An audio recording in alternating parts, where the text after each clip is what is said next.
Right, let's take 5. I'm going to start crying. I'm going to count of topic is count topic area income, but just going to fake and 5 minute Lena because 5 minute Kernux and Tahna going on show. Just shoe sheer so good, David Lagan a mock firmly. Agus grafana, so Kahi read or Agus pauper graph of a head with the mud chuck the mass push pause there if you need to go grab your notes or whatever. Right, so 5 minute Lena. Being 5 minutes from f of x corm na ax moi the b or the a agus b in a horse agus x in a roig. So when you're looking at this here, right, a degan screamy they mar y corm na mx moi the c. So an a look no so she shouldn't went on fauna roll as a and c noid c and pointus and chin noid of rasni and shin yosh. Ma a chamid graph the count, and that was a scribble note from a previous text. Attempt.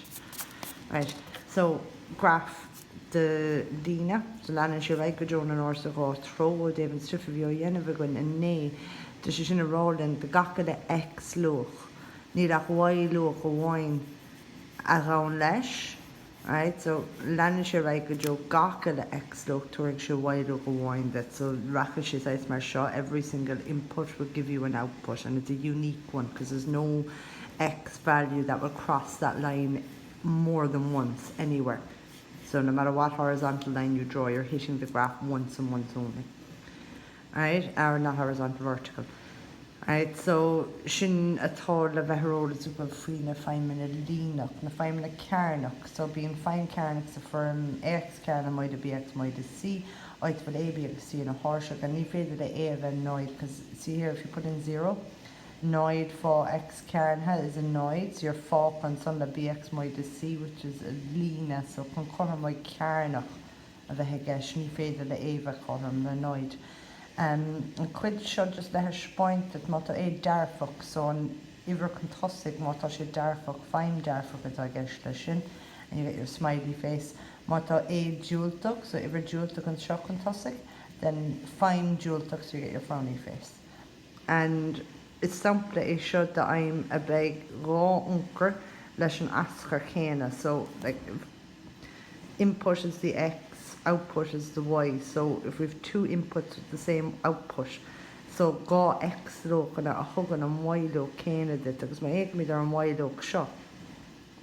Right? Tá raw point to dras níon sin an cuar so buinin se le raw x looks. That's 2 inputs that will go to the same output. So say the more they were they mar when shachas son we get count raw x look at dogody and y look cana. Right? And so shaw nil oh yeah on pointer shan 10 pointer on is pointer.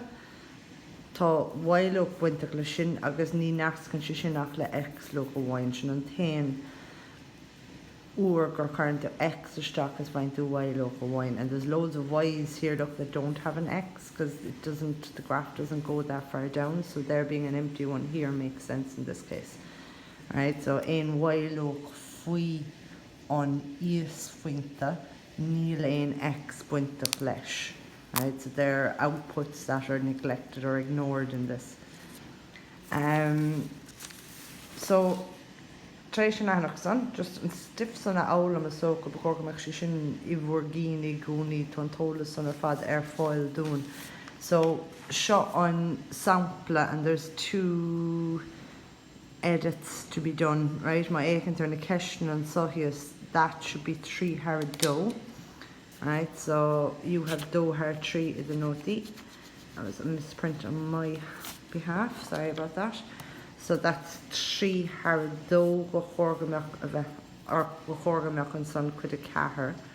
Right, and here if you look at that I had for some reason in the notes f of, or g of x corham le h of x but chorgamach shishin f of x. So Kartik an gá ceis san sa sampla, so quid the 3 g of x is f of x and quid a cahara should have been 3 hara do not do her 3 contosig.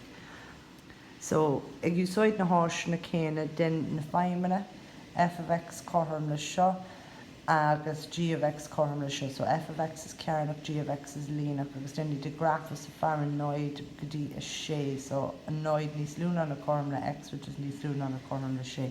Sin an cúis go bhfuil na uncar na x locan an so dul ó noid go dtí a sé. So combination of the raw fine and a harsh in the means we just do one x hash, one y hash, plot all the points and draw both graphs. So in tabla and shut tossa hugum. So carnoid stock, carnig moid a shape on noid gives you a noid. So on couple and son non unker as an asker the kalem or fuita. Kurmok lesson luda.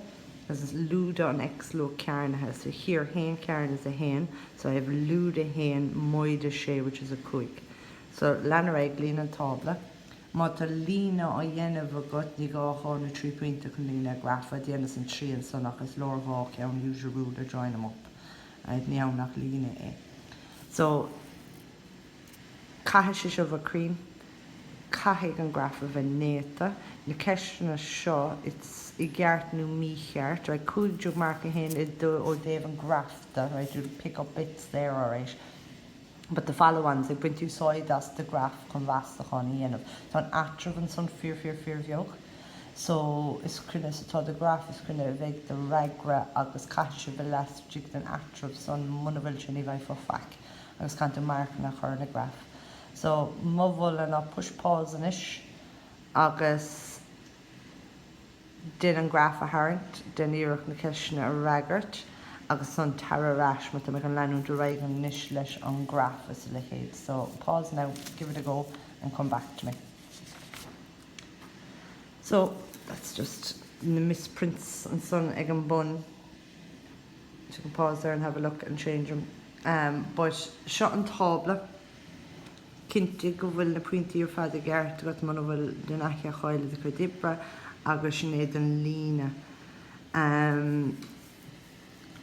Seo mar dúirt to take 5, so tá an stiff tarnt ar steach a gom, but an graph an cuar fearnéta, right? Agus lína a haring 3 don áis na céin a dog me barna the dó ar an y áis, barna the 3 ar an x áis. It needs to be broken in the same interval on the same axis. So them being all 3 apart and them being all 2 apart is fine.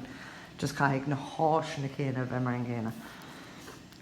So graph barnéta mór agus ag fécinn don na ceisina thug si dún an cé ceann de irigi brúmach carnival f of x cohrum le hen punk or quick punker quick. See it there? F of x cohrum le quick punker quick. So kind of in core, and that's y cohrum le. So they want to know when y is, meaning our answer is going to be the x value. So on rudder to deliver the graph no lina a haring trasna egg y cohrum le quick punker quick on raw oit a frasnian she on core and show hugus and shot. Tommy condol she's on the pointy son agus an x lochach tá winter lesh a I'm shoes on a ragrian son no x corm le hen punka agus x corm le car punka ocht.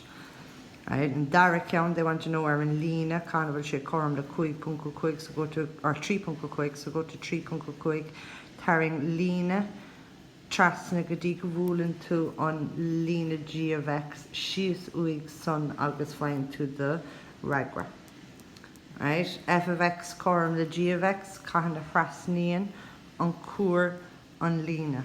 Right, one of the line and the curve the same. So tarring she's on the pointy son fine to on ragra gagarov and count dernok on son is a kind free on Lena. 3 harado x luda hen, and that was one of the corrections. So my consideration is then comproid leis Lena hook to doing 3 harado x moide hen versus 3 harado x luda hen. So tá an fána céna có 3 harado. Right, so tá si córóvrach. An rud atá defriúil ná an áit a frasníonn sé an y-áis, that crosses at 0, 1. Right, see it here? Right, sin an lína eile frasníonn sé go nóid a luda hen. So let the real area, but you saw it made a 3 and tongue account show you enough. If you set that up so that it's perfect on the line, right? Trinton LF we run, alright, hold that one in place. You can slide this, wait, not one hand, it won't work, right? But slide that and tear tríd an pointe noide luda hen agus tarring an lína over, right? So if I was holding the paper, that would have slid properly. So tarring an lína son, agus an oiter frastanín se an Y or an X out, shouldn't toig tastoilt.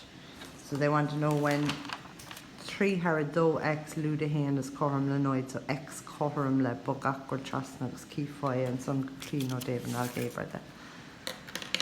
So that's that. Can I so spitur then stiff show garton is go féidir le féchan there agus na keshna of winning lesh gurmila mahalaf.